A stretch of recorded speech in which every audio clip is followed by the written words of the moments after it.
అభ్యర్థుల తుది జాబితాను టీడీపీ ప్రకటించింది. పెండింగ్లో ఉన్న 9 అసెంబ్లీ, 4 పార్లమెంట్ స్థానాలను వెల్లడించింది. సందిగ్ధంలో ఉన్న చీపురుపల్లి, భీమిలి సహా మిగిలిన స్థానాలకు అభ్యర్థులను ఖరారు చేసింది. మాజీ మంత్రి గంటా శ్రీనివాసరావు భీమిలి నుంచి పోటీ చేయనున్నారు. చీపురుపల్లికి ఆయన పేరు పరిశీలించినా చివరికి గతంలో పోటీ చేసిన భీమిలినే కేటాయించారు. కదిరి స్థానంలో అభ్యర్థిని టీడీపీ మార్చింది. అక్కడ కందికుంట యశోద పేరును తొలుత ప్రకటించగా ఇప్పుడు ఆ స్థానంలో ఆమె భర్త మాజీ ఎమ్మెల్యే కందికుంట ప్రసాద్కు టికెట్ ఇచ్చింది. సీనియర్ నేత మాజీ మంత్రి కళా వెంకట్రావు కలిశెట్టి అప్పలనాయుడు ఎచ్చెర్ల స్థానాన్ని ఆశించారు. పొత్తులో భాగంగా ఆ సీటు బీజేపీకి కేటాయించారు. దీంతో ఆ ఇద్దరు నేతలకు వేరే చోట అవకాశం కల్పించింది.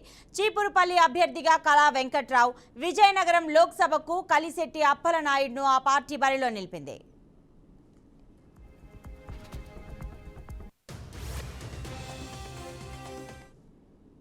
ఇక చీపురుపల్లి కళా వెంకట్రావు, భీమిలి గంటా శ్రీనివాసరావు, పాడేరు కె వెంకట రమేష్ నాయుడు, దర్శి గొట్టిపాటి లక్ష్మి, రాజంపేట సుగవాసి సుబ్రహ్మణ్యం, ఆలూరు వీరభద్రగౌడ్, గుంతకల్లు గుమ్మనూరు జయరాం, అనంతపురం అర్బన్ దగ్గుబాటి వెంకటేశ్వర ప్రసాద్, కదిరి కందికుంట వెంకట ప్రసాద్కు కేటాయించారు.